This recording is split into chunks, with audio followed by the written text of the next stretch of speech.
that led to a disaster. That led to disaster, total disaster for the world. Okay, I'm done. Thank you. Thank you very much, Claudio. Michael, good to see you again. Hi. This is such a rich topic, and I cannot give it a justice for such a short time, but just a few thoughts. One is that, in my opinion, doubt is a gnoseological concept. It's about how we perceive the world, but there is the ontological foundation for this, which is uncertainty.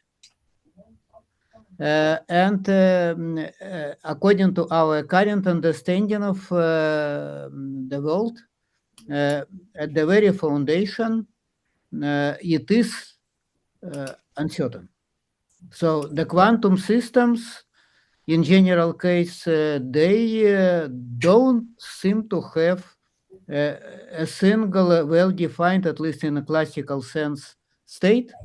It looks like they're making choice or making decision about what state to have in the act of interacting with another system, or in the act of measurement, as it's usually described in quantum mechanics. So we don't know the state of quantum system. It's not because of the lack of our knowledge, but because the quantum system itself does not have the state, or does not know the state, if you want, until this interaction happens. So this is not our doubt. This is just the world as it is.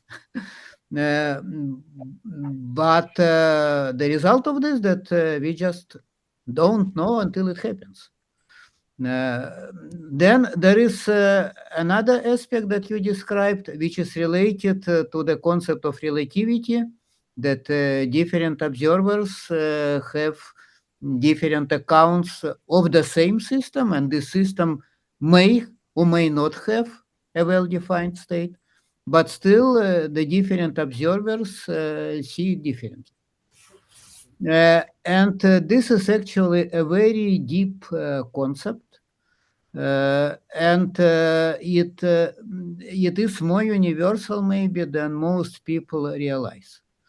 By the way, there is an interesting attempt, relatively recent, to bring these two ideas together, the idea of relativity and the idea of inherent uncertainty of quantum state. And this is called relational quantum mechanics. And the author is Carlo Rivelli, who introduced this concept. So you can Google for this, and that's a pretty interesting idea. But the idea of relativity, it applies more generally, because yes, different people have different experience. They have different observer state, if you want. And so inherently, they see the same things in a different light. And so this applies to our political disagreements, for example. And people argue, so who is right, Democrats or Republicans, when they discuss the same issue, and they make very different conclusions. But the issues that they are discussing, by their nature, they are so complex that the chance is that they both are right, or at least they both are partially right. And there is the whole, I would say, movement now, at least in the United States, to help people bridging these ideological divides and find a common ground. The organizations like Braver Angels and Crossing Party Lines and others are trying to do this. And it's turned out that, in fact, many people, Democrats and Republicans, can agree on many issues.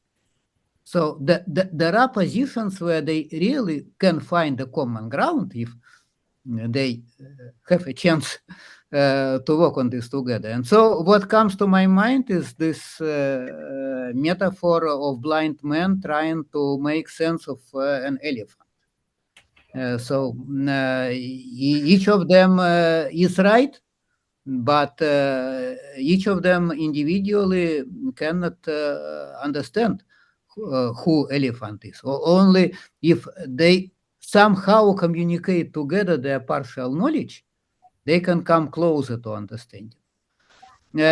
And my last point for now is that why are we struggling so much for certainty? And again, it could be many reasons, but I think one important reason is that at some point we need to make decisions. And when we make decisions, we need to make a choice, maybe in the same sense as a quantum system needs to make a choice when it interacts with other systems. And they call it spontaneous break of symmetry in physics. So you can have your doubts as long as you wish, until the point when you really need to decide something, what to do, who to vote for, what to have for dinner. It can be any little or small things. And that's why most people feel not comfortable with this doubt. But at the same time, not to have doubt is dangerous, because this would prevent you from, say, gaining more knowledge and even acting collectively with other people. So that's a very dialectical, in my opinion, situation here. That it can be a good thing, or it can be a bad thing, or both together. So probably I have to stop here. Thank you very much, Michael. In answer to your last point, or second last point, I repeat what Bertrand Russell said, and that's more or less what you said. Sorry, it was John Stuart Mill. There is no such thing as absolute certainty, but there is assurance sufficient for the purposes of human life, which is what you said. Let's decide on something that we can live with, even if it's not 100%, but it's good enough, we can go with it. But it's never good enough, cannot be good enough, because you can never, ever, ever get to certainty, to what is mistakenly called objectivity, truth. We'll never get to it. So what you're saying is, let's do it approximately. And that is and I doubt that is good. It is good in the way you say, well, we can stop somewhere and we can pretend everything is all right. And also when this something happens in the quantum field, before this thing happens and the particle appears, did the particle exist before it manifested itself? It does not. It does not. It does not exist before it's established. It's a quantum field, so particles. I understand. I understand, but did it exist before? You say no. So it existed from nothing. But nothing isn't a quantum field. There are philosophical problems here. I agree with what you said, but I just want to clarify that when we have to stop and make decisions, it's not because we think that this is the right decision and the right moment to stop, but because we are forced to do this at some point. So fair enough. It's not by choice; it's just by necessity. It's approximation, basically. the best Right. approximation we can get to for the time being. Okay. Thank you very much, Michael. Very interesting. Richard. Well, good evening. Hello, Great to see everybody. you. Hi there. Happy New Year as well. Okay, let's hope it's better. Right. First, I hesitate to say anything when there are so many physicists and mathematicians here, and those aren't my areas. But it does seem to me that since we now have Popper's falsification, there can't be any theory that is 100%, or if you like, total certainty. If I remember correctly, you never actually do get total certainty anyway. It's not a percentage. Everything's just a degree of certainty, and everything should be falsified. So therefore, there isn't such a thing as a gut any longer. Grand unified theories have gone out of the window. In general, I would really doubt any human being who was 100% certain, if you like, of anything anyway. Although there are a few politicians, such as Trump and Putin and a few others, who at least give the appearance of that. But it is possible that they have no self-doubt, or it is possible that they suffer from some psychological damage, which means that they actually believe what they're saying. Quite often, it seems to me that anyone who actually does not go through doubt over everything is, in fact, pretending. As an atheist, someone who says I'm an atheist, I realize that really I'm an agnostic. I'm not totally certain that there is nothing outside the material realm. However, it's easier to say something because rather than trying to explain to everybody, well, I think it's so extremely unlikely that there's any God or angels or devils or anything else of that ilk that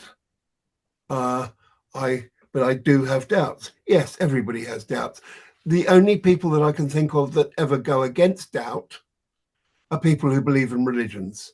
And there have been times when some of the faiths, Christianity, certainly, Islam, I'm not sure about Judaism, have tried to stamp on anybody who raises any doubt against their precepts. The Logos, the word, is meant to come from God and is meant to be impossible to doubt. I hope that in a philosophy group, all of us are past believing any of that. Buddha actually, I think, did put doubt as one of the 5 reasons that would stop you being able to achieve freedom. So possibly all religions have this thing against doubt. Olga, I'm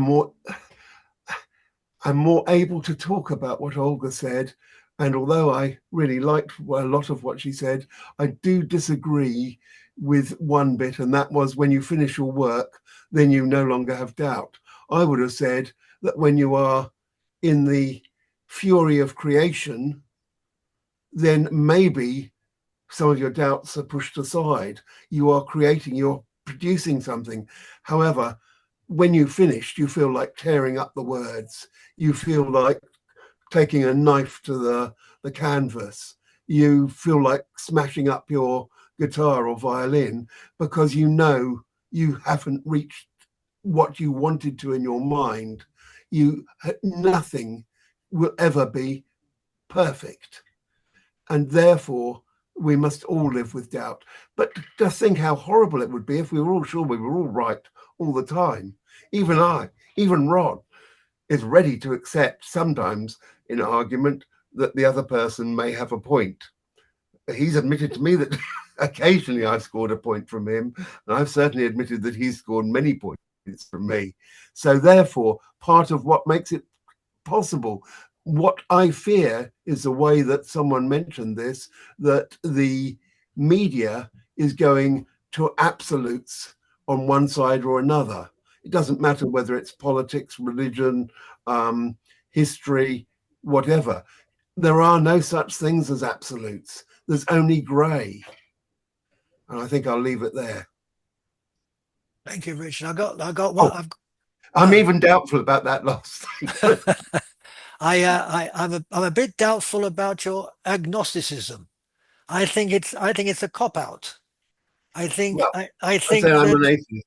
I'm not being rude. I mean No, that no, you're not. no, I mean that if you've got doubt about whether there's a God or not, then you are closer to religion than you are to not religion, because it's doubt that religious people feed on. And when you say I don't believe and I don't even know why I have to talk about it, it just doesn't exist.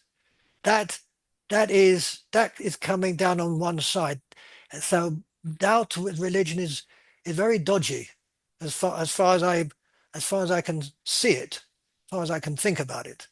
But Can I just say that Terry actually made a joke of what I made a joke of? I'm absolutely certain that we should doubt everything we say. that's But fair. That's fair. and someone has pointed out that the Dutch Jews apparently excommunicated. I didn't know that Jews could excommunicate people. Excommunicated Spinoza for his doubts on the Jewish version of view of God. Yes. Did Yeah. they excommunicate him? I thought that Yeah, maybe he just there, argued. there is. You have to be really naughty to be excommunicated. Really, really naughty. Really naughty. So yeah, okay. So he was very naughty. It was Spinoza. No, he wasn't. He was very good. Yeah, a very naughty boy. I actually read him way back when I was young, and I really appreciated his ideas. Not that I can remember any. Yeah, but you're not the one to do the excommunication, are you? Well, that's my point about religious people. Okay. Thank you very much, Richard. Thank you. Morris. Ron, Yes. it's a pleasure to be here again. Pleasure to have you. It's a pleasure to be had. First of all, this thing about doubt versus certainty, or certainty versus doubt. Terry went along in that direction, and also Michael. I can understand that. In fact, that's where I am with this problem inside me, whether I should be doubtful, whether I should be more certain about things. I'm a very practical person. And I think that Michael said that when you're forced to make a decision, then you have to have some degree of certainty on which to base your decision. I make decisions all the time. We all make decisions all the time. Small ones, big ones. I'm a dentist. I make a decision every few seconds about whether this tooth stays or this tooth goes, and I need to have some feeling inside me that I am certain. That is, I can still afterwards say to myself, well, maybe I made a mistake, or maybe I should have done something different. But the need for a degree of certainty is something I feel all the time. In fact, you're talking about people who are religious, people who have religious belief, and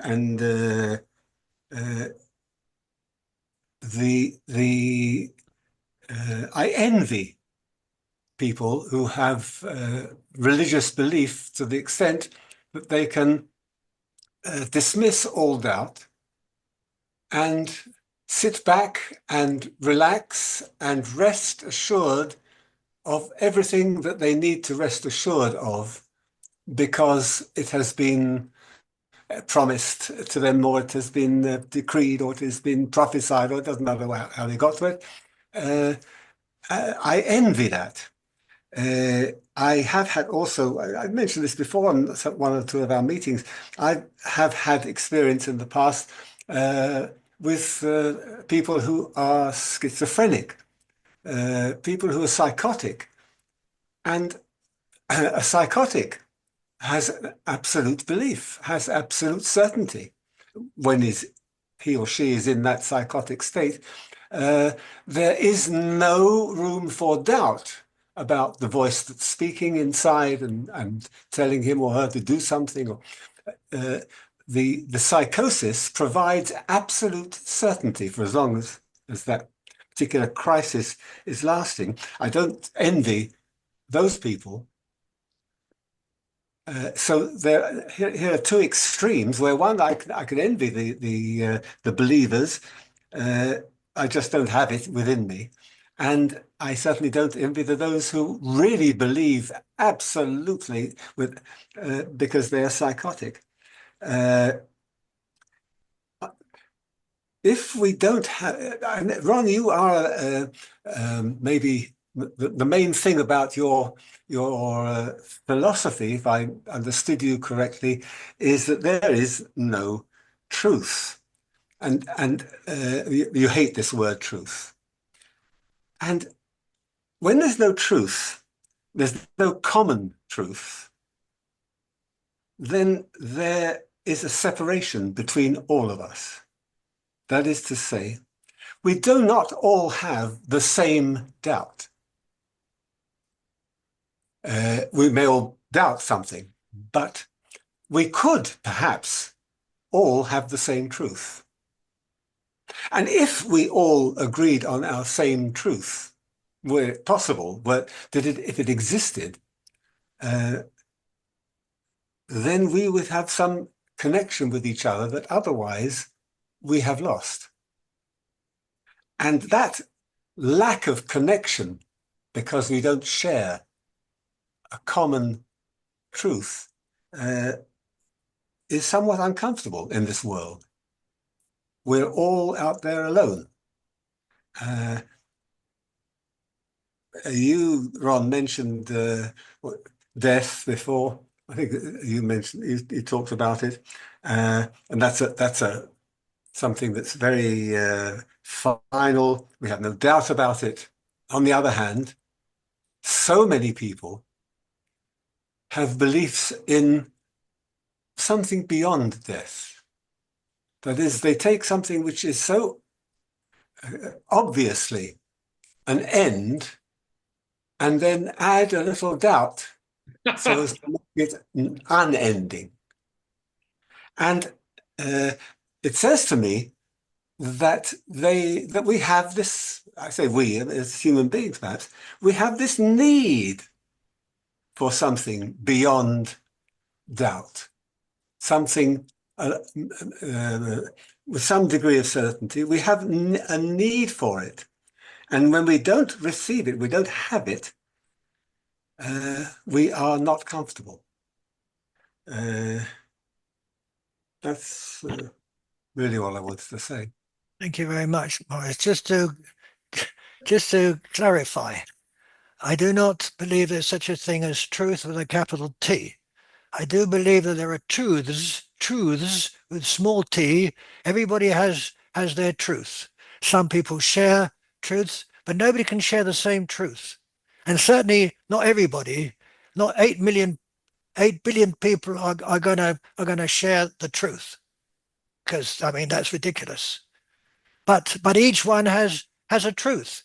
And if people have truths that are similar, then they get on. Like we understand each other roughly, but enough to communicate, just enough. But nobody, I doubt if two people will have exactly the same definition of a certain word. They're exactly the same. I doubt it. There's always a nuance somewhere, but it's enough. It's enough to get along with that. That's your point about connection. And regarding death, which I have to get into a little bit. I mentioned this before and also wrote it, that there's not a single religion, faith, cult, not one that does not mention the fact that this is not the end, that there is something else. Not one, because it's just too horrible to face. It's more or less what you said. It just doesn't exist. Every religion says at some point you're going to go somewhere else after. This is not the end. It's just too horrible to think about. I think that's what you said. Yes? more or less. I'm so pleased you added those clarifications. In fact, you've just removed all doubt from my mind. I don't know what to say to that. By the way, I doubt that you're telling the truth here. By the way, okay. Thank you, Maurice. James, good to have you back. I missed Thank you. Yeah, I hope I didn't miss too many meetings. I know I was on vacation for one of them. This is I knew when you announced this, when I saw your announcement, I knew we were going to be very close on this subject, Ron. Because I'm a big fan of Kant, and the idea of doubt has been handled by a lot of philosophers. I have some of my own ideas, and it seems like a lot of people here already have their own ideas about it too, which is really makes it a really exciting topic to come up. Some of my belief comes from philosophy. Kant, for example, systematized thinking. He systematized epistemology, and took it to a new level, where you could expose the structures. The idea is that you can expose the structures of thinking and derive the basis for certainty, and to the point where doubt becomes much less of an issue. And I think, like Heisenberg invented this idea of uncertainty, and the quantum exists, and probably the most important quantum idea that we can employ in talking about truth or thinking, or basically determining true ideas is, and I follow your definition of truth. Truth is a kind of like is always starts from the subjective, although different people can agree, that the Earth revolves on its axis or something like that. In other words, scientific facts can be proven. So, and then you can have large numbers of people believing in the same truth. Or if people all belong to the same church, their religion will be aligned. There will be certain facts about their religion that they all can agree on. So those are also truths that are shared, even though other people might disagree. So this idea of truth as being conditioned both by reality and by individual subjective impulse is valid. Sure, it's a little bit of both. So and the way we distinguish it, the way, like, for example, a nascent religion like sun worshipers or something like that would establish their belief as true, is not that dissimilar from the way that a scientist, especially like when you think about the scientists of the 18th and 19th centuries, who are still basically, in some respects, some of those scientists, especially in the 18th century, I see they were developing their ideas piece by piece. They were just moving things along, and sometimes they got things wrong. And that's interesting to go back and take a critical look at the history of science and see where, oh, this was right, that wasn't quite spot on yet. They were going in the wrong direction. So and also the idea that logic, right? For example, in philosophy, this idea that logic rules truth. No, it doesn't. There's also a quantum element. There's the fact that the mind really works in a process which in a way resembles the rest of nature. In nature, you have evolution, things progress in a sense. They move from one state of change to another state of change. There's a process for that movement. And in biology, we have the concept of evolution, where things move from one state to a perhaps more organized state, such as the human mind. would be a very highly organized state of nature where we can recognize both certainty and doubt existing. Now, I have some things to say about the way the mind works, but I'll just put that off till later so I don't speak for too long. The things that have been said, the idea that doubt is a problem, I think it always depends, and this is where I would kind of go along with Josh to a certain extent, that it always depends on the statement and the conversation that's being had. So in other words, if you're having if it's a problem, it depends on the statement and on the conversation. Kierkegaard, in a way, realized that Hegel had Hegel created this understanding, and this was out of Kant. From Kant, you had thinkers like Fichte and Hegel, and Hegel. I haven't read Fichte very much, just a couple of just one book, short book, with his prefaces, but Hegel definitely came to the conclusion that the mind works like nature works. And he took all the science of his time, which was the beginning of the 19th century, pretty early compared to where we're at now, 2 centuries later, and basically came to the conclusion that the mind was in a process, and that process worked a bit. And the highest point, the highest state, he decided the highest state of the mind was certainty, which I think is getting to the point, and I'll talk more about that later. And then out of Hegel's ideas, Kierkegaard was still alive, and he decided that actually this is later, because of 1848, the revolution in France in 1848, and Kierkegaard realized that, in a sense, that Hegel had invented Marxism, that there was a large reason to be fearful because of Hegel's philosophy. And yeah, and about your idea about truth, I would just say, just throw away the idea of truth if it's getting in the way. In other words, what really matters is objectivity. And objectivity is just a conditional factor in thinking. It's not as political as the word truth. So if we just think in terms of like objectivity, do we see this as a point of objectivity?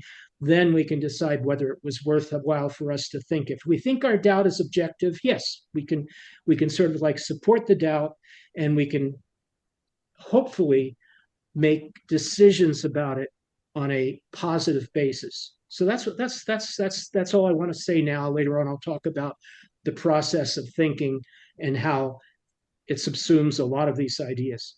Thank you. Thank you very much, Shane. Very, very interesting points. I got something to say about Kant, but I won't at the moment. Not to annoy you or anything. I know. We introduced the structure, the idea that thinking is structured, and that's beautiful. It's a beautiful concept. It's the builder in German. You know, the same verb as basically creating something beautiful. You know, so it's the idea that the process of thinking is a creative one, and it's the same thing as the world. Aristotle's view of the world, creative process. Thank you very much, Shane. Thank you. William, Bill, good to see you. I can't hear you.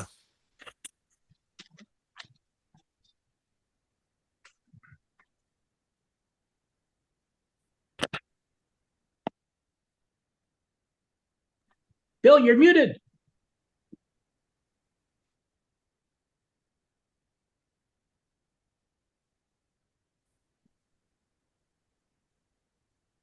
How's that? That's it. Good.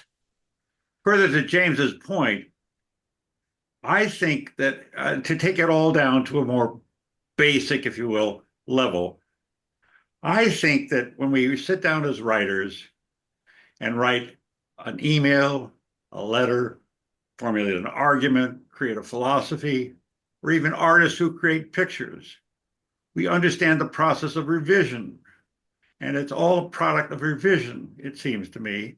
And it's doubt-driven revision. We look at it and say, this is not quite right. I doubt that this is what I want to do. And the idea that we have revision as a doubt-driving process or doubt-driven process is important to understand because it's essential to the quality of work we do.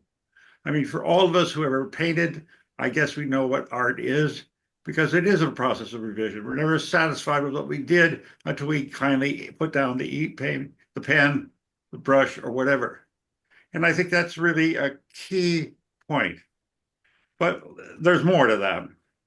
I think then we have a process of revision that's doubt-driven, but there's doubt-driven avoidance too.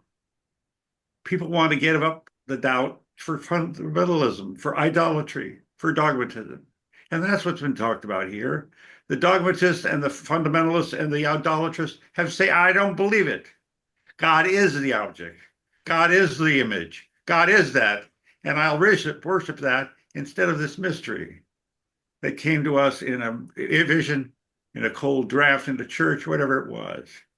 But the idea that idolatry has bred, or that doubt has bred to ways to get rid of, avoid doubt, to be certain about the world, is what we see in this current political environment. These guys are idolatrous. They think the words mean what they say they mean. And I think we have that in the Supreme Court and elsewhere. But the idea that idolatry, fundamentalism, and dogmatism are examples of doubt avoidance is an important insight for me. Because they are. There are ways of putting that to bed. Because otherwise you stay up at night and think too much about it. And then I have another kind of doubt.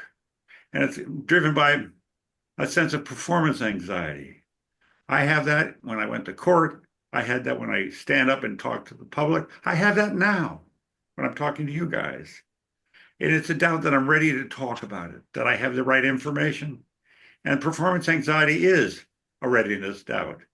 When I stood up on the block as a swimmer, I always wondered, was I in shape? Did I have it right? Did I get enough? And that's an important one. And then the last one is, I had a brother who consumed millions of dollars making bets.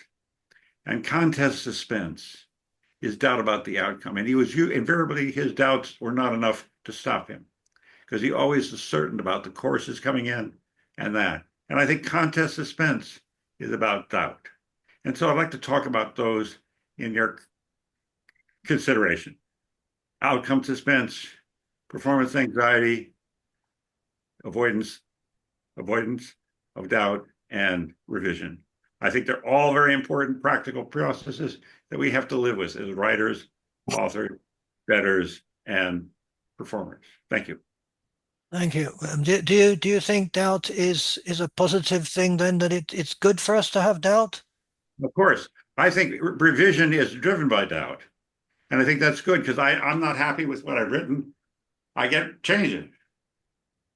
And if you like to change things and get the better that you have on the criteria that you have, then that's good.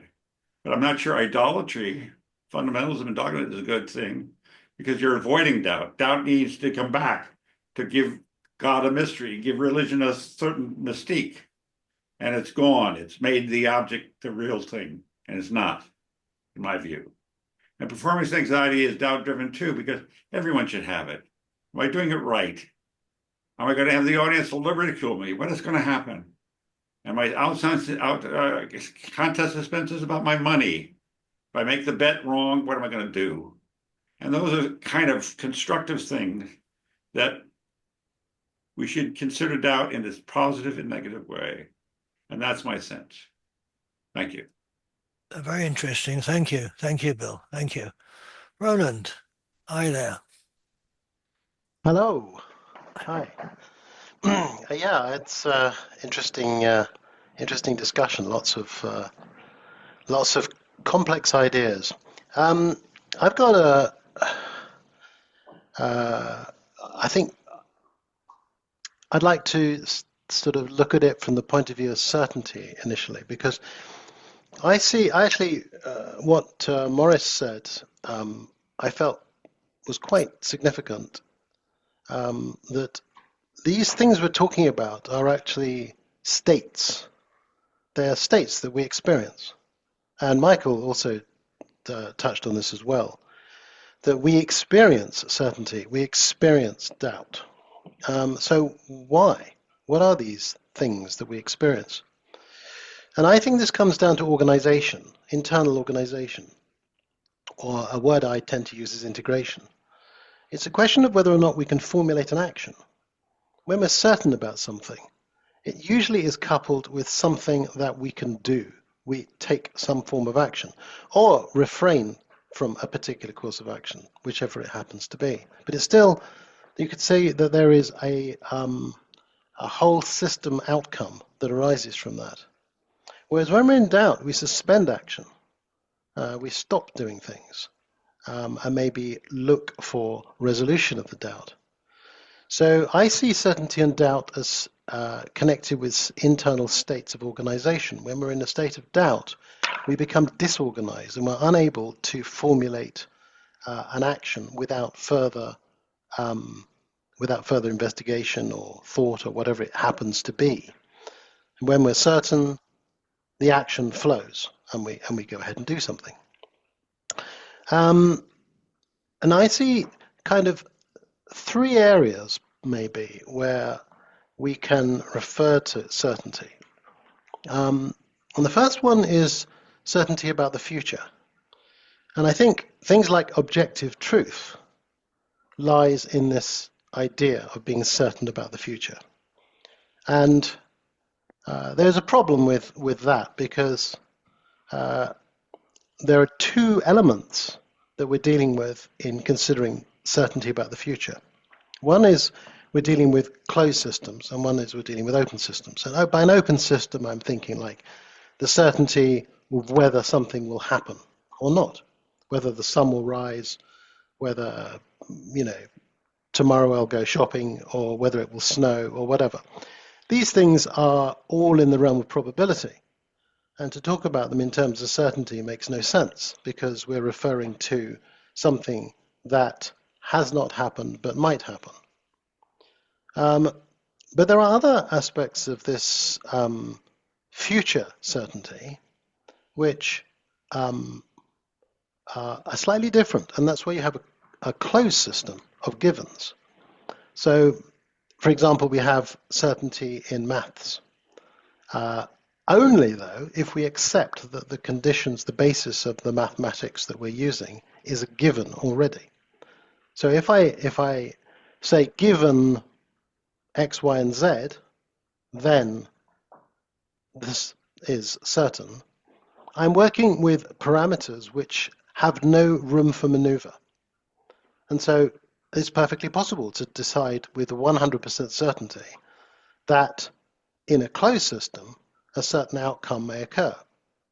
But this is entirely theoretical. It can't be anything more than theoretical. It can't be the prediction of an event happening. It can't be anything like that. It can only be the state of organization of some symbolic representations that are already given and we decide we can't depart from. So that's a second type of certainty, which I don't see any problem with. And in fact, it's that state of certainty upon which we formulate, I think, our philosophical views. So if, for example, I say, well, objectivity as an absolute certainty is impossible, absolute truth is impossible, I can only say that by using a closed system. Otherwise, I've created a paradox. How can I say that something is certainly wrong if I cannot say that something is certain? So my view is that, for example, the views that Ron is expressing about truth and absolutes, and the views I express about that, I think those are actually based upon closed systems. I'm saying that if, for example, if one defines objectivity as a state in which is independent of observation, then I actually have a conflict within that definition. And as I have a closed system there, I can decide whether logically that conflict is sound or not. So I don't see a problem with that. So all of these philosophical ideas about what is and what isn't have to be based on closed systems. Otherwise, they're always inherently uncertain. So that was the second aspect. And the third aspect of certainty, I think, is where I started. And this is what it is that we're experiencing when we say something certain. And here, I think we experience certainty and doubt all the time. It's a very normal thing. And this is to do with our state of organization, I think, as I mentioned earlier. And it's a psychological. I remember years ago talking on Virtual Musa about how do you recognize the experience of true and false? When you say, oh, yeah, that's true. I said, 1 + 1 is 2. And you go, yeah, that's right. Yeah. How do you know that? What is it that's telling you inside? What is the state of experience you have that informs you of this? And this is apparently a quite superficial question, but it's actually really interesting because it goes to the way in which our systems function to produce action.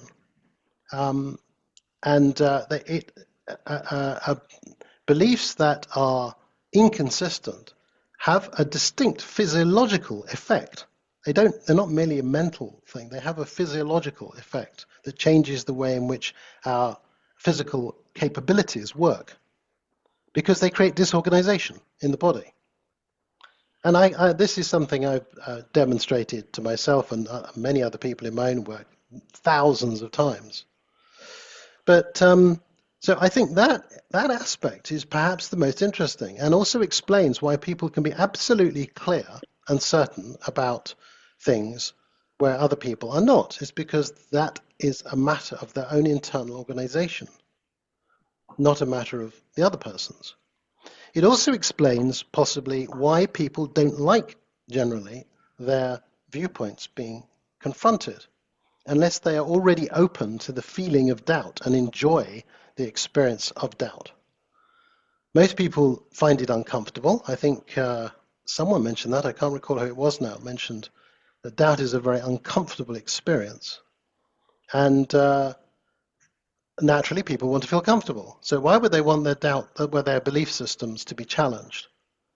So I think people build up defenses around their belief systems in order to avoid this feeling of discomfort that arises from having to reorganize themselves into taking some new viewpoint. So I wanted to close on something slightly more amusing, which is, of course, one of the great stories or radio shows actually about doubt and uncertainty is The Hitchhiker's Guide to the Galaxy, which I imagine probably a lot of you have listened to or read. And there's a fantastic, but if you haven't, then briefly, there is a point in the story where an amazing supercomputer is constructed that is designed to answer the ultimate question of life, the universe, and everything. And just at the point where the computer is going to be set into action to discover this, the room is burst into by two people who claim to be representatives of the Amalgamated Union of Philosophers, Sages, Luminaries, and other thinking people. And they demand that it be turned off, and on the grounds of demarcation. It was certainly not appropriate for them to solve this, for the computer to solve the problem. And one of the great quotes I found in this, one of the philosophers who says, "I demand rigidly defined areas of doubt and uncertainty." So I'll close with that. Thank you. Very good. Thank you, Ronan. Thank you. Anton, good to see you again. I've been loving this conversation, and so yeah, there's there's a lot that can be said, but I love what Terry said. I think it sums up a lot of, if not possibly all of the way. I think when Terry was saying that there's trust and there's doubt in balance. He said this earlier in the meeting. All trust or all, if doubt means uncertainty, and that's the way that I'm using that word, and it seems like other people. So that's what I mean when I say doubt. But If it's all trust or if it's all doubt, as Terry was saying, then it leads to big issues. And I agree. And Olga was talking about now, so I love writing and I love music. Was talking about art, and I never really mentioned anything about art though when I'm in these meetings. But and that's an area in which we're allowed to have a constant doubt, to be able to question everything. And it does seem like more so than a lot of other areas in life we're allowed to. And I've been learning to have a healthy, what I'm calling a healthy level of doubt or a healthy level of uncertainty, which is like there's a boundary. It's not always clear where it's going to be, where I draw between how much when questioning becomes excessive. In fact, it's making sense to me, like during the meeting, as I've been listening to this, and as I think this could just be specific to me about the trust and doubt imbalance thing, that trust and doubt are on a spectrum.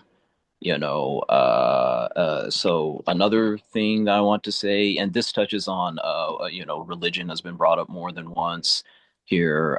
Politics has been brought up more than once. So yeah, it seems like balancing trust and doubt honestly applies to everything. I do like using the word seems like, because that's certainly the way I perceive it, or at least right now I'm thinking. So do I think that religion is dogmatic many times? Yes. Do I think that politics are often dogmatic, like, this side or that side, or people needing to have a strong view on something? Yes. That said, I don't think fear or dogma are the only reason why people believe this or that, whether it's in politics or whether it's in religion. So those are some statements that I wanted to make. It sums up a lot of my thoughts. Thank you very much, Anton. Very interesting. Thank you. Josh, are you still walking? Because you disappeared. Oh, there you are. There I Goodness am. me, I'm getting tired again. Yeah. There, um, it seems that a consistent theme among the responses so far, except for mine, takes us back to kind of the Cartesian veil, this veil that stands between us as the subjects and the world on the other side of the veil. And certainty comes from this notion of truth as correctness, as correspondence between us and our representations of the world and the way the world is in itself. So that notion of truth, which is a modern notion of truth, pretty much. I mean, modern science and modern philosophical metaphysics all kind of base themselves on the way that Descartes articulated this relation or this opposition between subject and world. And so we got it in our heads, or we carved up our notion of the world in terms of this the way that things are, and our attempt to try to conform our understanding to the way that things are. So there's a lot of suppositions here, and the main one is this notion of identity, that there must be identities, that is things that stand still, so that we can decide whether our models of them are certain. And so there's this sort of, notion of that we can come closer and closer to the way things are. Otherwise, the notion of certainty wouldn't make sense as a goal. Why that would seem to be very important on the face of it, right? In order to have a notion of truth as correctness, a way to anchor ourselves in something, or to anchor our ideas in something that's dependable, that's stable. We need to, we need this notion of objects in the world or facts as identities.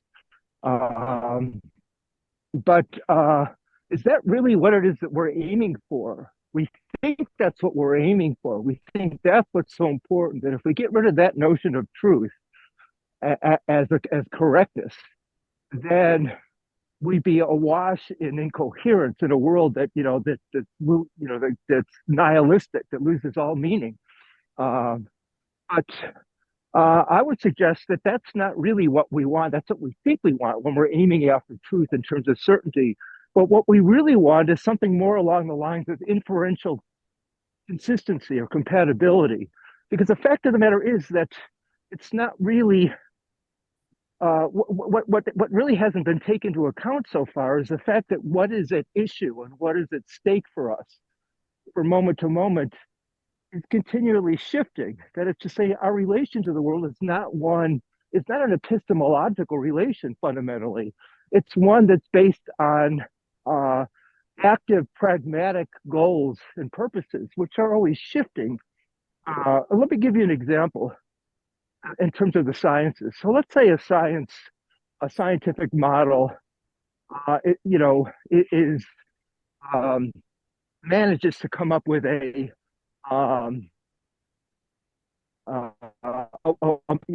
way of describing an aspect of the world, say within physics, which is as certain as you could possibly imagine. They have a unified field, unified theory that which brings together all the different elements, and it's got this wonderful mathematics, which is certain up to the millionth decimal place. Now, let me suggest this, that there is a challenge to that theory, and it's a challenge which doesn't claim that theory is wrong. It claims that theory can work, and it works up to the millionth decimal place, and it is as certain as you could possibly imagine. But who cares? Because this alternate theory, it comes up with a different way of understanding the world, and it's got its own, its own mathematical description. The point of the matter is, it's a qualitatively different description. In a way, it sort of changes the subject a little bit, because the purposes that it's trying to achieve are different a little bit.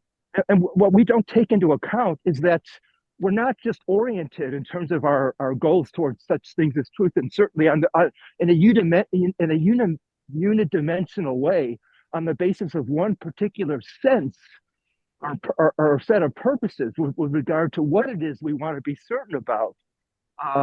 But it's that our purposes are themselves are shifting and all the time. And I suggest that the notion of certainty is actually a trivial one when you compare it to the question of what it is that we want and how and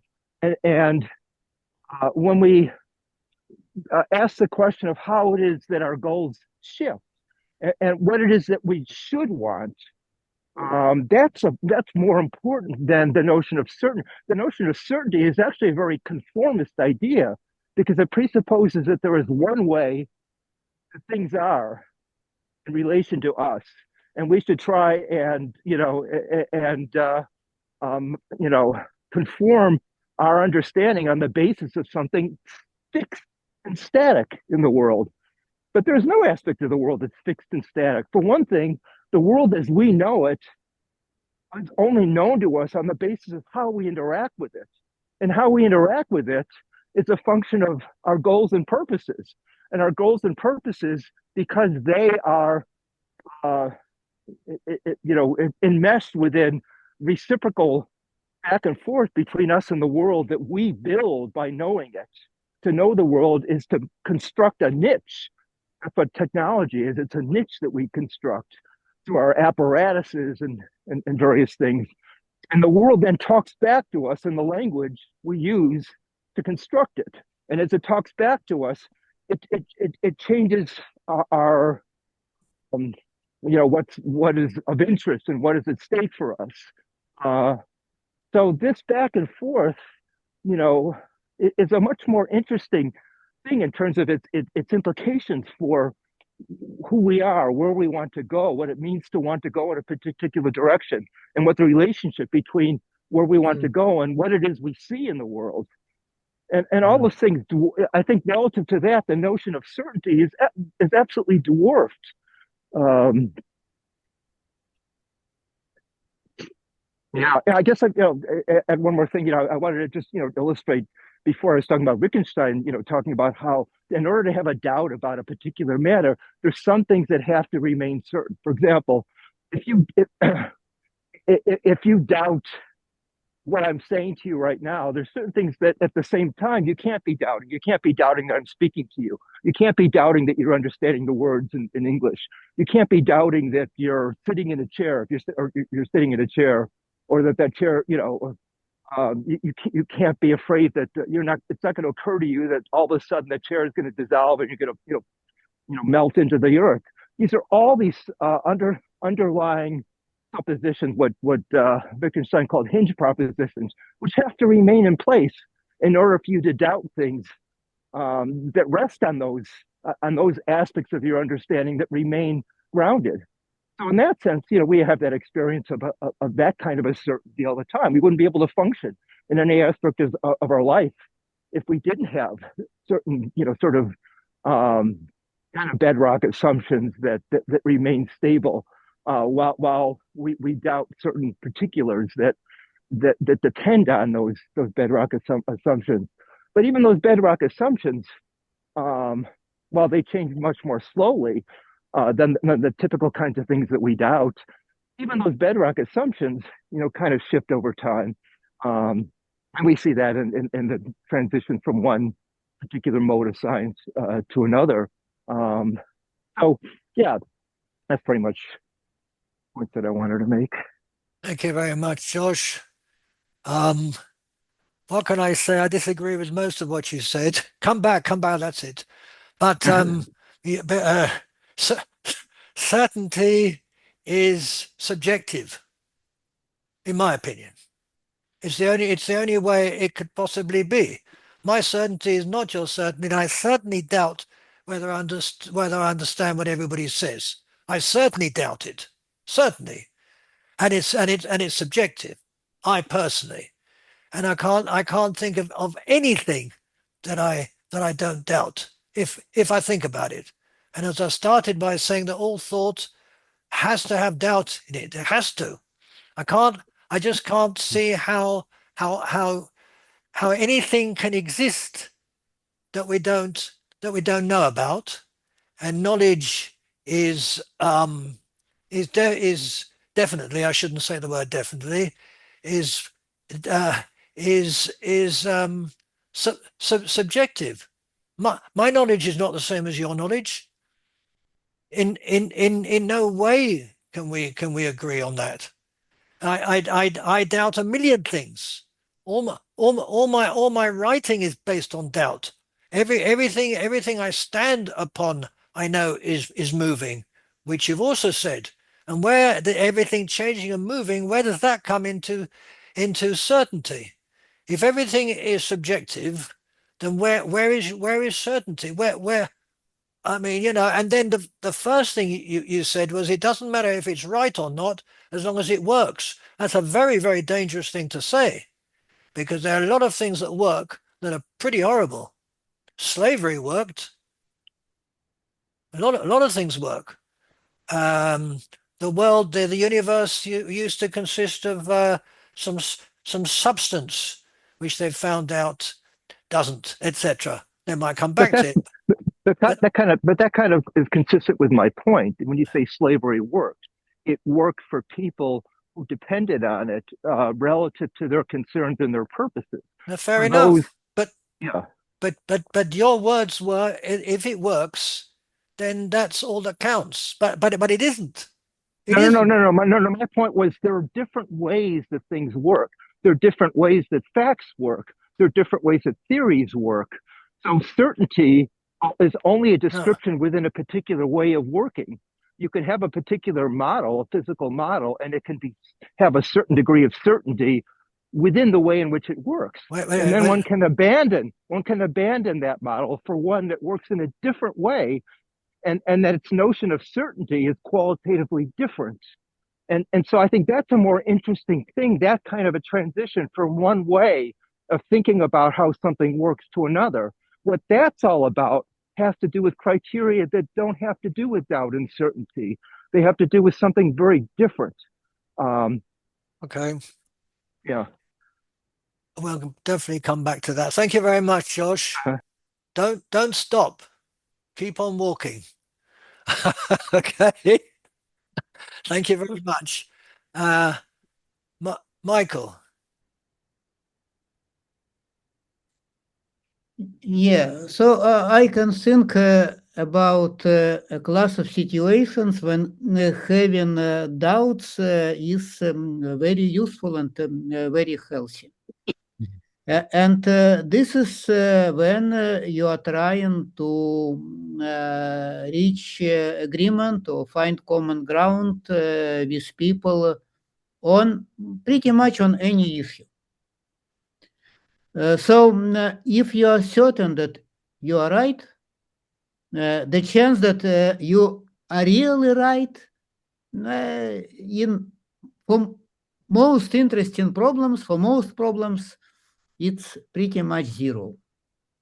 So most likely you are right in something, but you don't understand other aspects of this problem. You don't know experience of other people.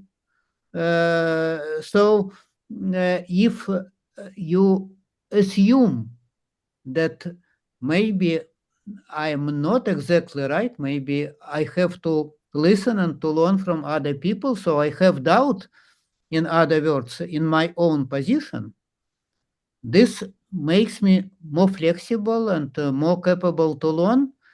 And what is most important practically, more capable to reach an agreement.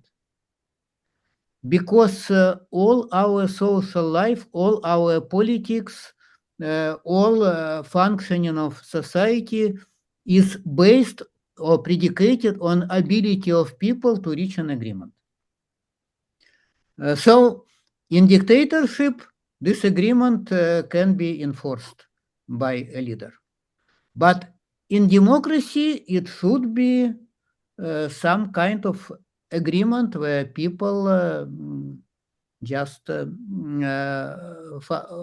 find common ground on something, even if it's not perfect for everyone, even if it's a kind of compromise. But this is what we have to do. And what makes someone mentioned this rigidity and inflexibility of religious zealots is the inability to doubt their own positions. And there are, of course, certain ideologies, especially extreme ideologies, that also the adherents fail to doubt their own positions.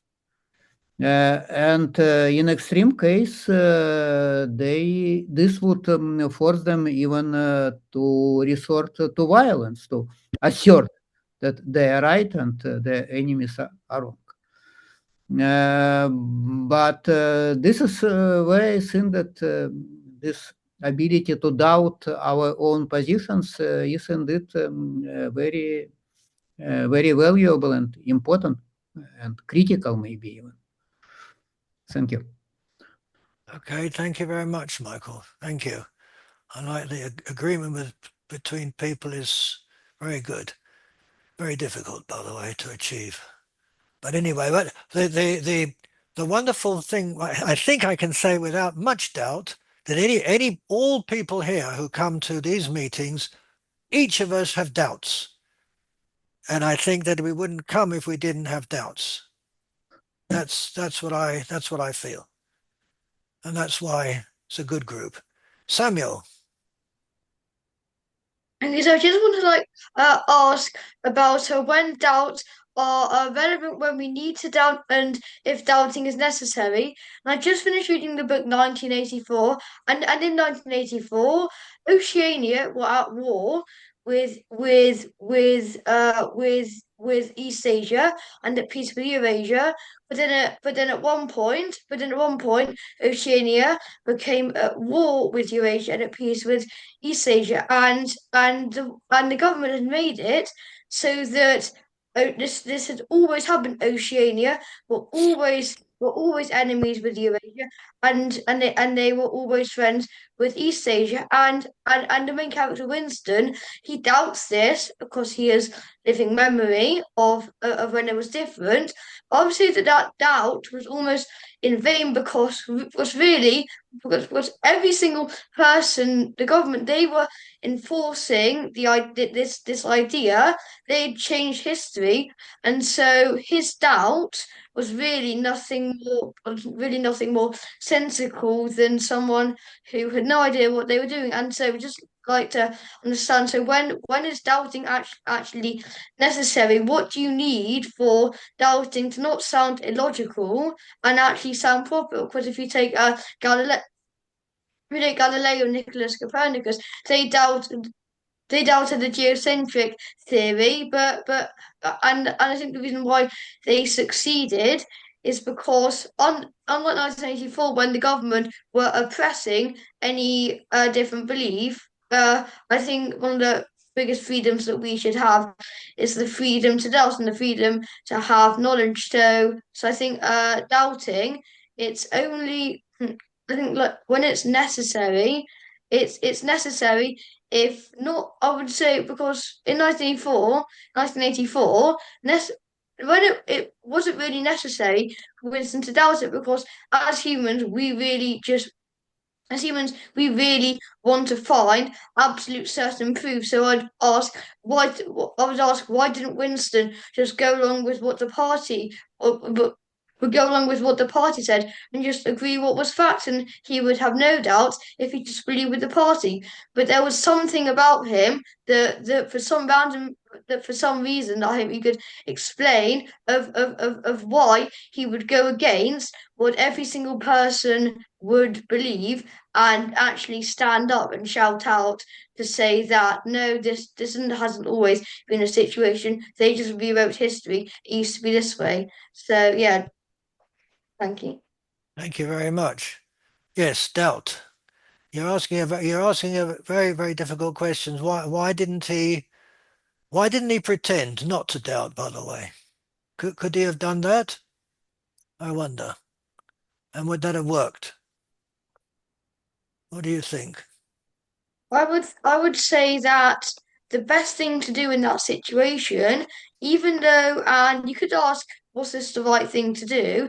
I'd say what he should have done is he should have just kept quiet. He shouldn't have doubted it because they were giving him certainty. If that certainty was right or wrong, but everyone believed in it, and I don't know why he just didn't go along with it like everyone else. It was almost as if they were the party were giving them, even though it's not right. And I think the problem with I think the problem with this dystopian world was even if the truth wasn't right, it was using our want for certainty, and they gave us certainty if it was right or wrong, and we would take that certainty. So I would say that he should have taken that certainty, right or wrong. Or is it? Or is it? It's a hard problem if he should have taken the certainty they were giving him or not. I'd like to think what you think of that. Okay, thank you very much. That's the problem with dictatorships, that if you doubt, you can be killed. And I think he was what we call true to himself, which didn't help him at all, of course. But you're right. Thank you very much, Samuel. Very interesting. Thank you. James. Wow, Samuel, that was brilliant. I just wish I had read your senior review before I read the book myself many years ago. It was totally brilliant and relevant.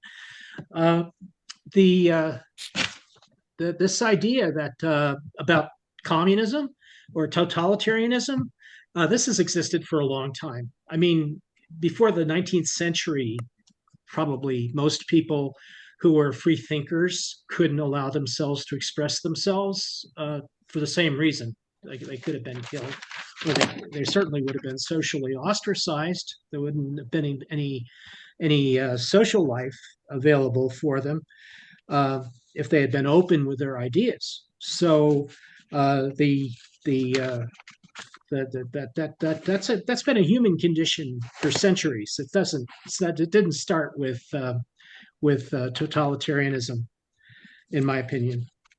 I was talking about like the methodology of certainty and doubt, or of certainty versus uncertainty, a much better word, I think. The doubt was, I think, the best opinion on doubt was put forward by Jean-Paul Sartre. He said that he treated doubt as an emergent event. So it's something that comes up for everybody from time to time, and when it does happen, it merely provides an impetus to act blindly. In other words, it gives a possibility of an impetus to act without having full information.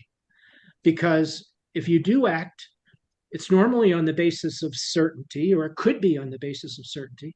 But if you have doubt and you still act, then you're basically acting blindly, but then you have the possibility of learning something. So this is actually a positive act in the opinion of Sartre. And the methodology that I thought that the way I kind of boil it down to something that looks a little bit like scientific method. You have to identify a problem. Anytime you identify a problem, you do a search to discover any relevant facts that you didn't know. You try to resolve ambiguities. I'm sorry. Then you begin the process of developing confidence, or developing the ideas about uncertainty that emerge. And so, in other words, fearlessness. You have to be fearless when you're thinking, and you have to be willing to confront. In order not to be biased, you have to confront facts that both support your concepts, or your concept as you're working on it. And there are many concepts that we think about. There's not just one that defines truth for all time. Somebody made a comment like that if you thought this way, we would just be there would just be one way of thinking for everyone, and it's not that way at all. It's just that there are many different things to think about. Therefore, there are many, many different concepts. And and then once you've developed a point of view, you identify a plan to resolve the differences. That's basically what I'm talking about. And then if you have anything left, still unresolved, you can always continue to search. You can always restart the process. You can always continue to do that kind of, I would call it a scientific method of approaching a conceptual issue of certainty versus uncertainty. And and that way you avoid this kind of situation of existential doubt to a certain extent. In other words, the idea that there's a cycle of fear, sin, and guilt that people get involved in, this idea of like the unhappy consciousness,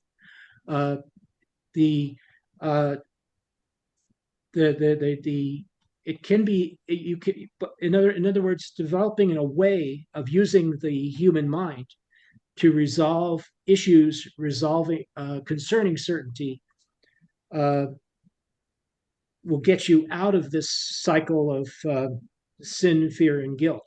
I'm not saying that people don't sin. I'm not saying that some people aren't guilty. When you have a guilty situation, that causes you to doubt yourself, and it has to be resolved just like any other possibility. That I've done things I'm guilty of, and I can understand, like what I could do in the future to not be guilty of of what I was guilty of in the past. So there's nothing evil about being in that cycle. It's just that there's a way to get out of it, and the way to get out of it is to treat it as a fact-finding. If you treat it as a fact-finding mission, then you will be able to emerge out of that cycle of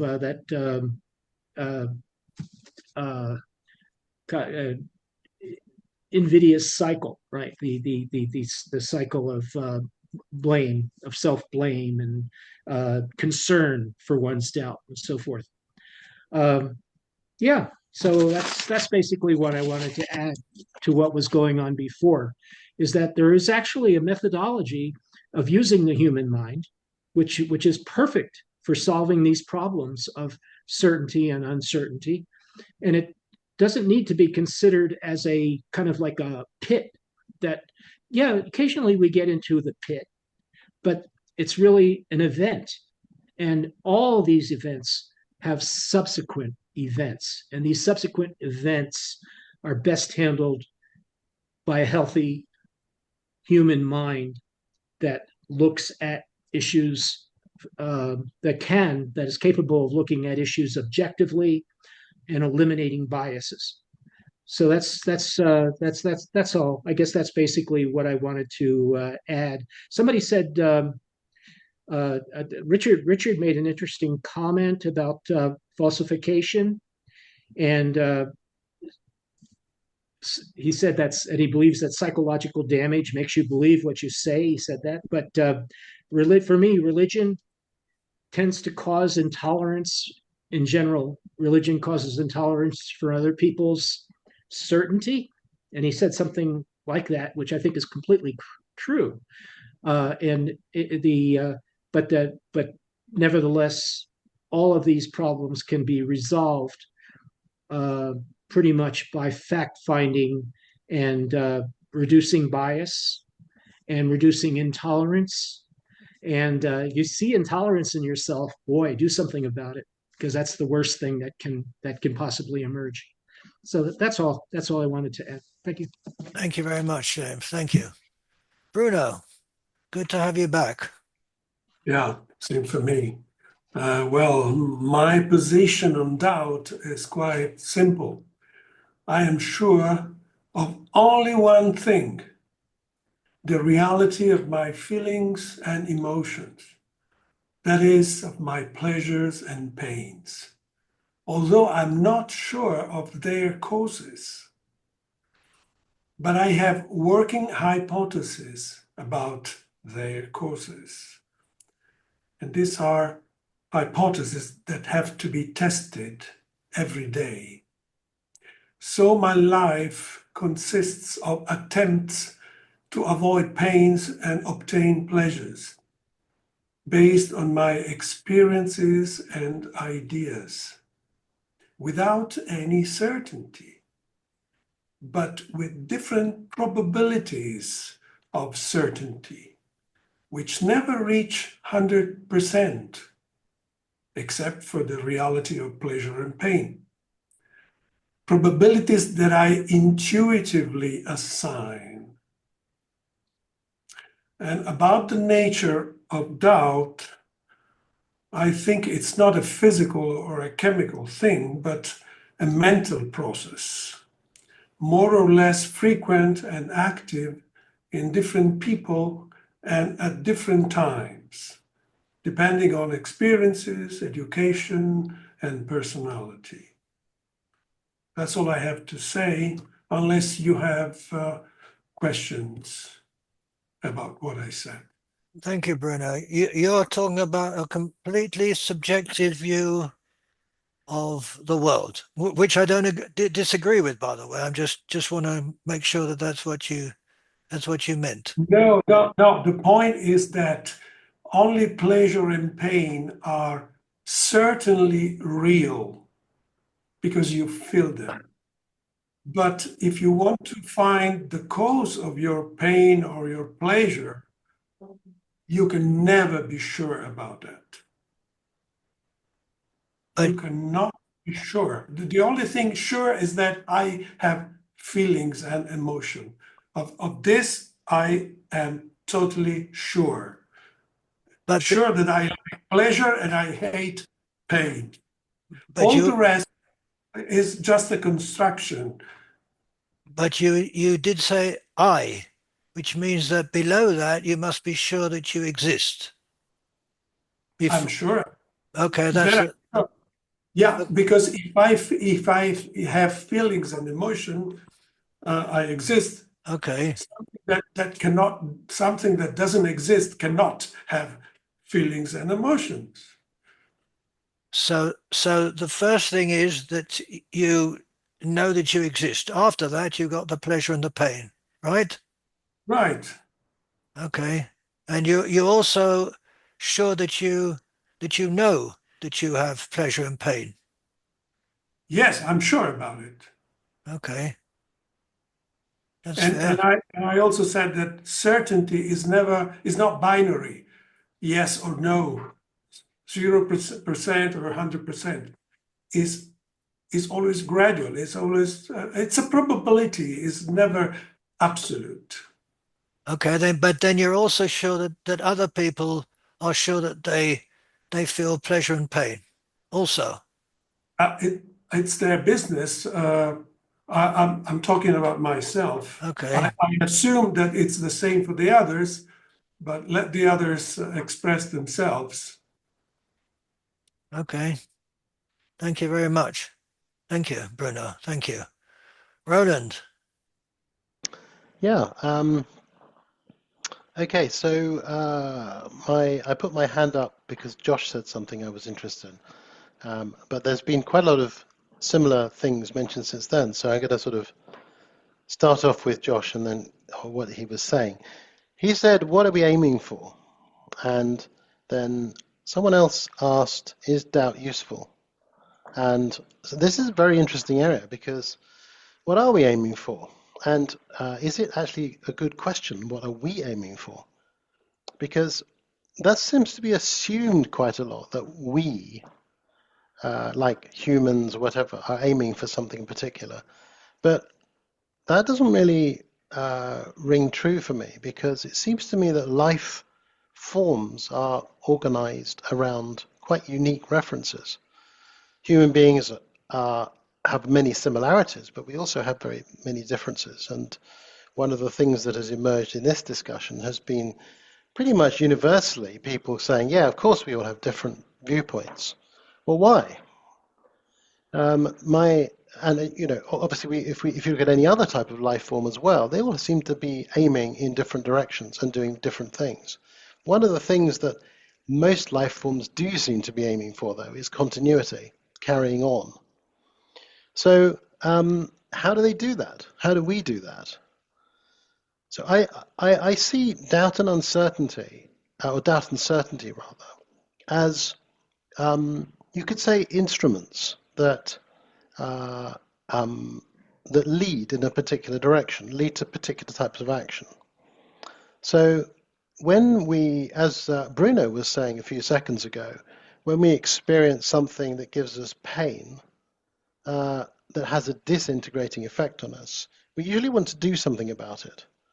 And I suggest the reason why we want to do something about it is because that experience of pain, it has a disintegrating effect on our continuity. It reduces our chances of continuity. So we choose to do something about it. Likewise, we will tend to want to choose courses of action that are integrating, that lead to more chance of continuity. So how do we recognize these things? I mean, it makes sense on one level because life is basically an organizational process which takes resources in the environment and transforms them into continuity of a very specific type.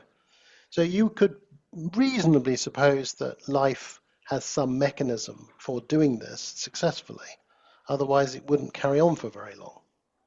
So if that is the case, then it is very likely that life forms have within them some capability for recognizing their current state of integrity, whether an influence that is they are experiencing is integrating or disintegrating their state of organization, and then they would do something about it. So it's very likely that influences will appear in the course of a lifespan of any life form, which it has no behavior, though no program, you could say, to handle. So it has to create one. So here we have the idea of doubt. In a state of doubt, the next course of action, the next step to take is not known. We don't know what to do. So how do we create that next step? Where is the stepping stone? So James mentioned the idea that we act blindly on doubt. I don't think that's the case. I think what more likely happens is that when we doubt something, we recognize that we don't know the next step to take in that particular direction, and then we therefore have to switch to something else, something that provides us with more information, or something that creates a defense against whatever influence we're dealing with. So there is a switch actually from doubt to certainty. So rather than going, oh, I don't know what to do, I'll just randomly act. The moment there is an action, there is integration. There has to be, because we can't act in a state of disintegrated state. So I think there is a switch at that point from, you could say, abandoning trying to solve the problem that we're doubtful about into acting to get more information or to escape from the problem that we're dealing with. So in this sense, doubt and uncertainty seem to me to be ways in which an organism can compare or can identify how an influence of some kind is bearing upon it and control basically how it acts as a result of that influence. So that seems to me to be a plausible idea. What is very interesting, though, is what is the reference around which an organism, any life form, human beings, anything that's living, organizes itself? Because there must be something. There must be some way. People might say it's DNA, but it doesn't really matter what we describe it as. What we can say is that for any system to have an organization, there must be some reference that it's using in order to stay organized, particularly a very complex system. And there's no particular reason why any one reference would be shared by anyone else. So when it comes down to questions of ethics, we are instantly into big problems, because a course of action that is integrating from the point of view of one life form's reference may be completely disintegrating from another point. So, for example, you walk into the jungle and the tiger eats you. That's a perfectly integrating act from the tiger's point of view, but from your point of view, it's not.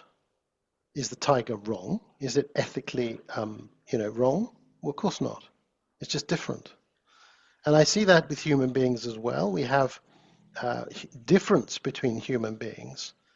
Some acts that human beings create are, from other points of view, monstrous.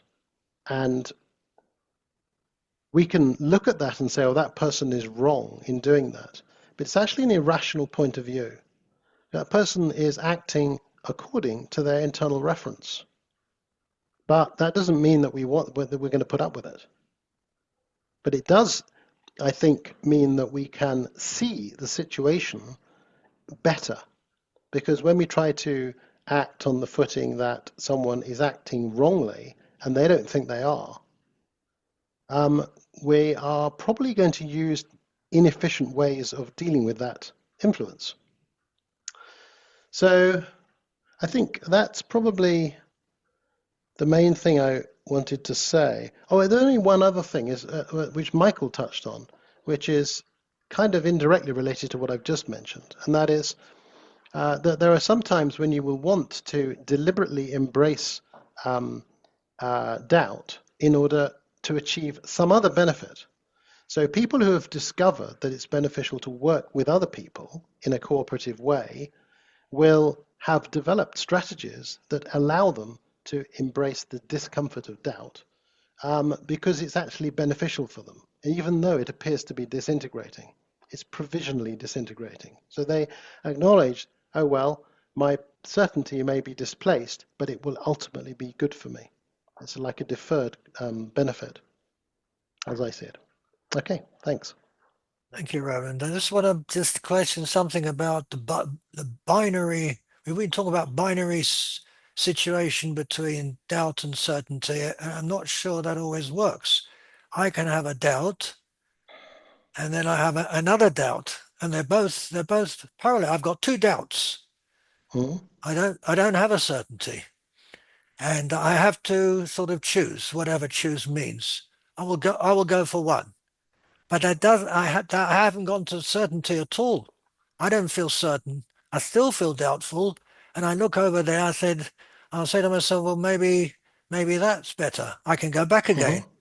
But the certainty doesn't come into it. I don't see that certainty ever comes into it, ever.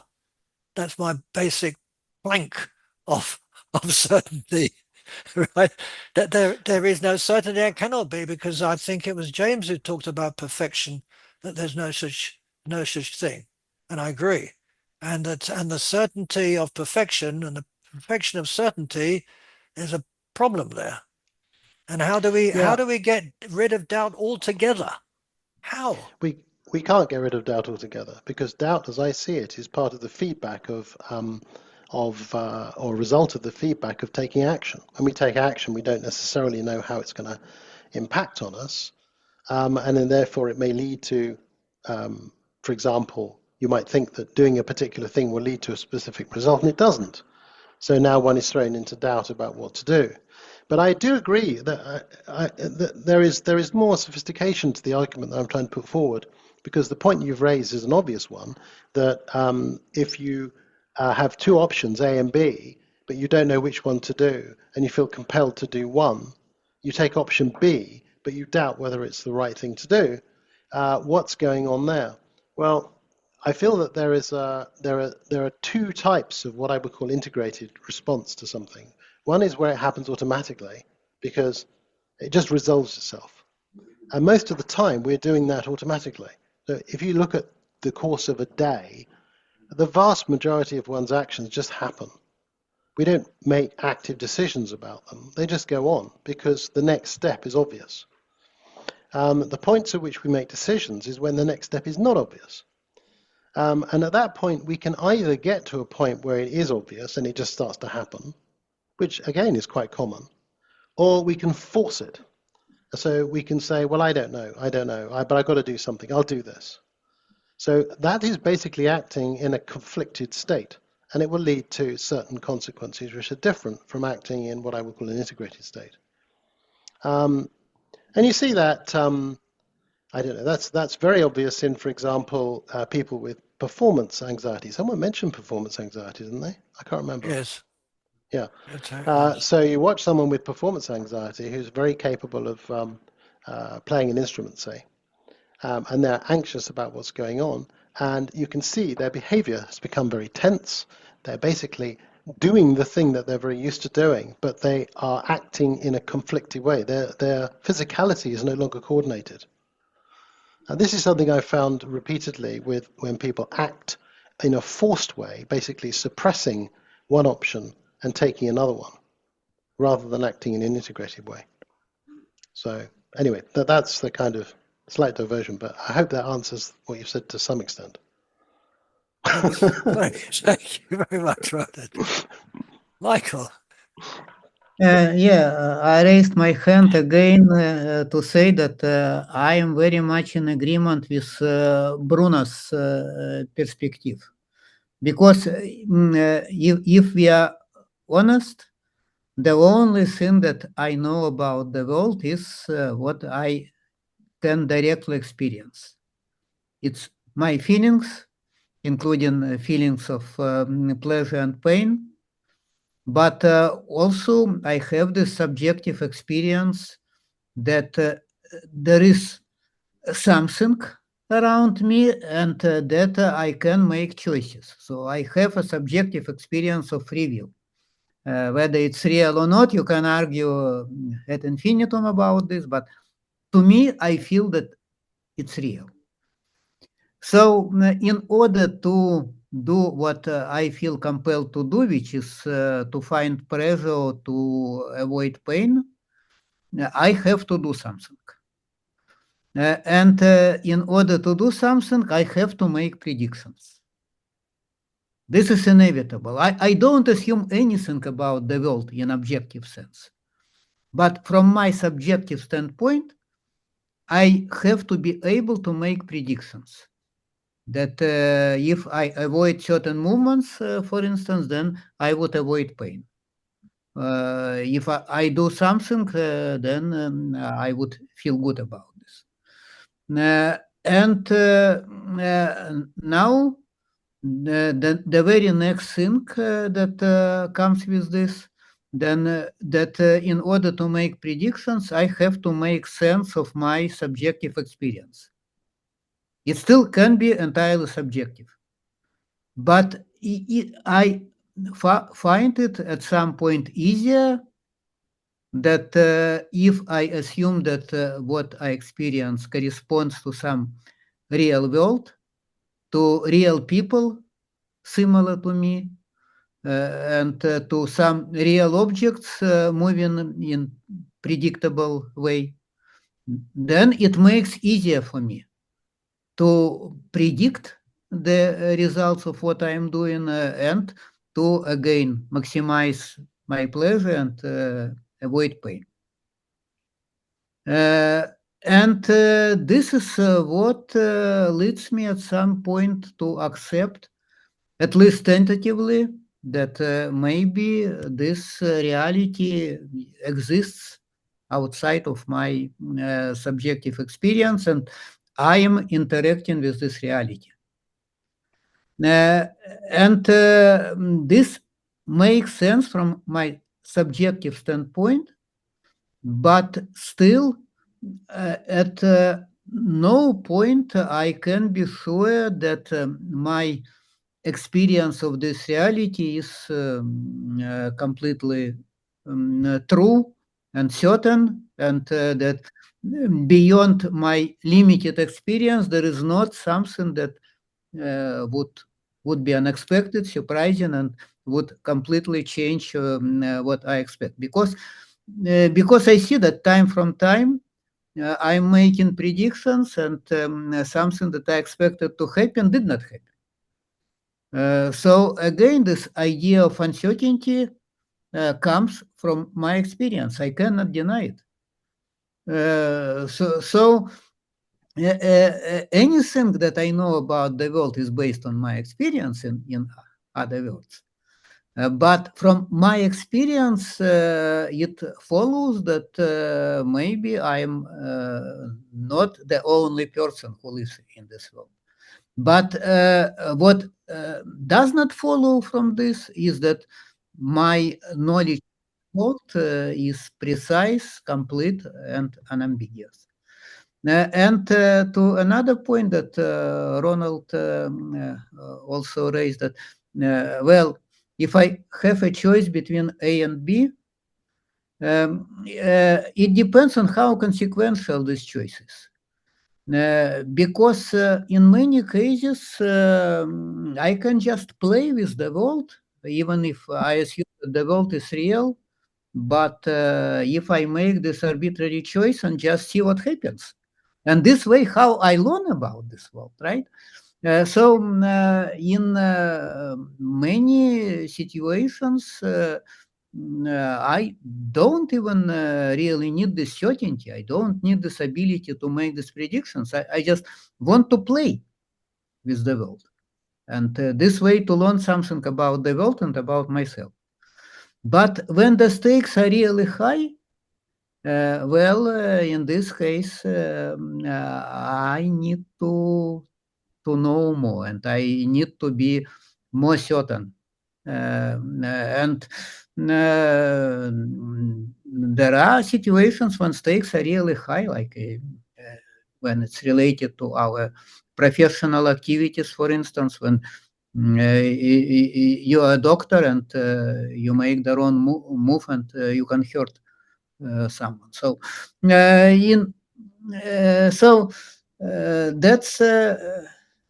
that's a thing, but I guess my main point is that anything beyond my direct subjective experience is just a conjecture. I cannot avoid this doubt about the world. And time from time, when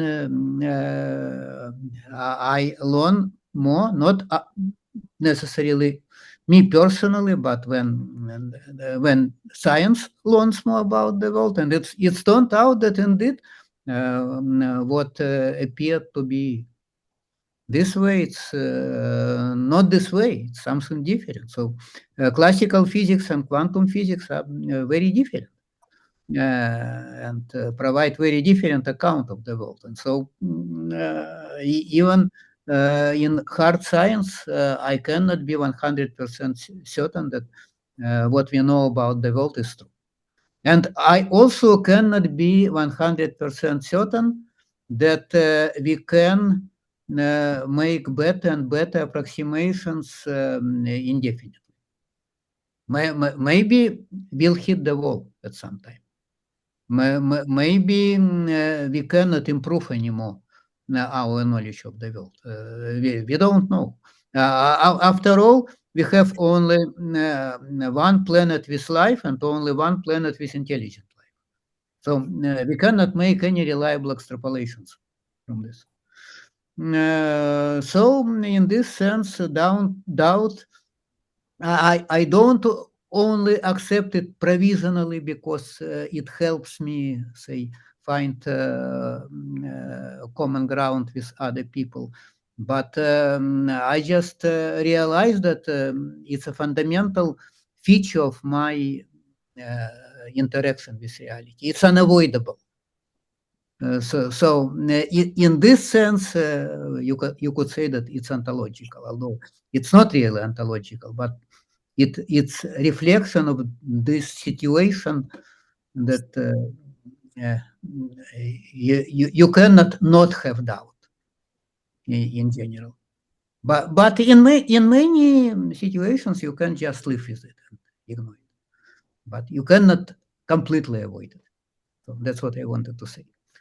Thank you very much, Mike. I'm very interested when you said it's possible, and I don't hear this often from scientists, that we might just not be able to get further.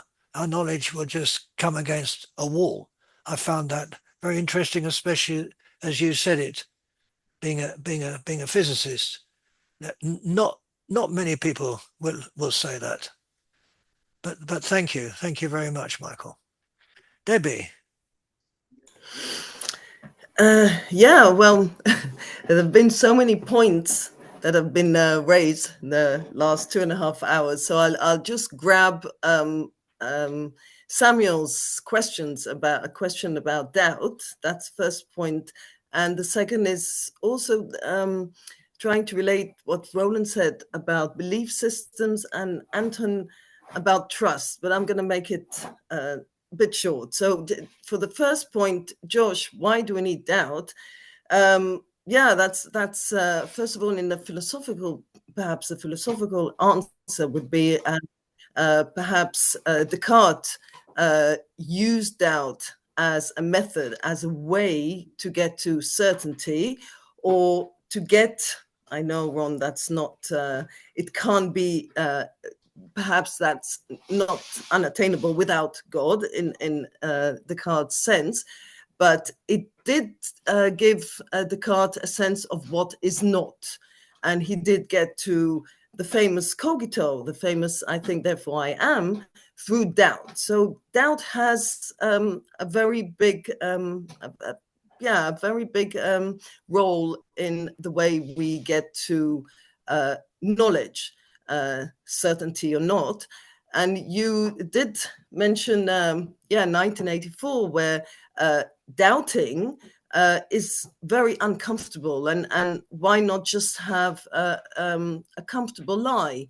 And you have that also in The Matrix. I think it's a film that is, you're a bit too young for it, but perhaps you heard about it, about the idea of the film is about this computer hacker, and he discovers that the world he lives in is a simulated reality created by intelligent machines, and everything that we see now is a simulated reality, and he wants to free humankind. And one of the people who are in the team to try and free humankind, he gets out of it, and he decides that he would like to live in a comfortable life in a simulated reality and not in a very difficult, hard truth. And that is also something that is very interesting in this respect. And why do we need doubt? And thinking that everything is what we see is easier to handle with. But that's one side. If you don't doubt at all, then you get to complete, everything is what it is for you. And doubt. And if we also go to our biological reasons, that doubt, as was mentioned here, safeguards us. If at the time we lived in the bushes, it would have been much better for us to doubt that in the bushes it's probably maybe not the wind but a tiger, and let's run away. That safeguards us, and I think safeguards us, and I think it does the same to us now, especially with ample information. We can't really distinguish between knowledge, true knowledge, what is true, what is not, how to get on in life. And it's another, and that relates me to what Anton talked about, trust. I'm taking it more into the more social, perhaps psychological, perhaps, social sense of what doubt means when we want to get along in life and we want to understand the world we live in, especially in relation to other people. So if you use doubt as something that is a mistrust, that and you are a cynicist, which means that you distrust people in a way that you think people are dishonest or liars or unsociable, and you go to that side, that would be a complete way of a negative way of living. But you have another, perhaps called something we could call a hopeful skeptic. So you can doubt without holding a complete perhaps a belief system that the world should be doubted all the time. So that was, I think, I'm not going to elaborate now what I want to say about the trust and doubt, but I liked what Anton said about putting doubt on one side and trust on the other, and making actually, or talking about doubt in the context of social relationships, human connections. How do I trust the people I talk to, or the people I relate to, the people in my community? And that was my thing now. Thank you. Thank you very much, Debbie. Thank you. Christina, better late than never. Yes. This is where my mind took me when I was thinking about this subject. It took me to a little experiment that I present to Samuel. It's about a village it's about a little village in an area where resources are limited, and we try to distribute them in the more fair way possible. Actually, this was made in a movie, a Japanese movie in the year 50s, and the first scene of the movie, maybe some of you know, is when somebody goes out and throws a baby in the lake in the front of the house. the frozen lake. It was in winter, and they said, "Well, we'll keep the babies girl because we can exchange them for salt." So I was thinking about this little village where people have to distribute the resources, and some will say give more to the young, some will say give more to the old, or to the women, or to the workers. Somebody more aggressive comes and say, "No, I will take more because I say so." So yeah, my question is, do we live in a limited resources planet, or we just live in a perceived scarcity? Yeah, that's all. That's all. Thank you. Thank you very much, Christina. Thank you. Daniel, well, welcome, first of Hi. all. Thank you, thank you. It's an interesting topic. I came very late, unfortunately, but let me just make quickly 2 points. That doubt is such a vague term, and it's in the way we use it. It could be used in so many ways, and whether it's on a personal level, subjective or objective. So some people have presented the idea that I'm certain about my feelings and about my emotions. And I even question, I doubt that, okay? I question that. How many times, do you question whether you're in love with somebody and or your motive? Why are you doing something? And you think you have certain the answer, and then, your friend points you out, hey, what about this motive? You forgot about, there's something to gain. I mean, on and on. I can give you countless of examples. So you have to apply it in a context. If you're driving a car, generally, you rarely doubt that the highway is gonna stop at some point in some near point, nearby. You don't exercise that doubt, even though it's there. So I think you have to give it a context, and whether the doubt becomes a factor that should be involved in your decision making. So there's some things you can be a skeptic to the nth degree and question whether I'm talking to you now and whether you're real and that this discussion is real, or and question facts, which are material facts, which we generally accept, or constructs. And if we deal with constructs, the term doubt doesn't quite hit the nail, because if you're dealing with concepts and constructs, it's not a doubt, it's a questioning of it's analysis that takes you a step further. And in that process, you understand things better and progress in terms of developing the construct, which will then lead to other constructs. So I don't feel comfortable with just using that doubt right across the board. And I think it has to be used within a context.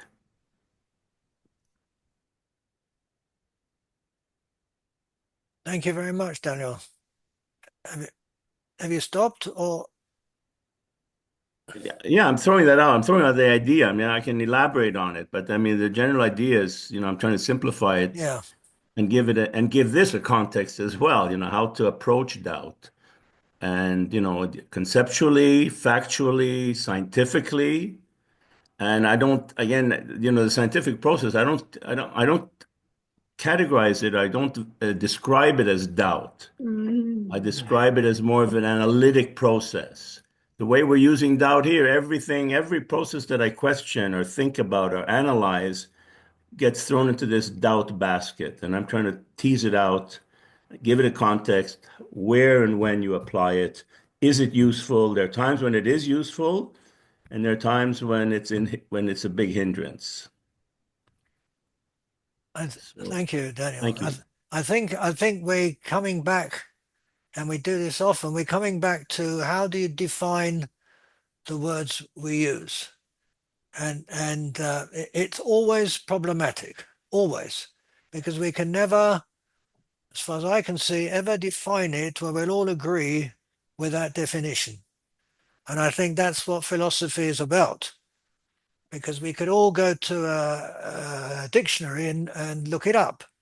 What's doubt? And we'll see the description. and it just won't. It will do more or less what you say. It shouldn't do. It'll always be too wide, and nobody will really agree with it. And I think basically that's what we always come back to. Let's define something, which we can't do as far as I'm concerned. But you're right. We would need to narrow it down, which I think a lot of people did. But thank you very much, Daniel. I hope you come back next time. Right. So I thank you all for being with us for a long time.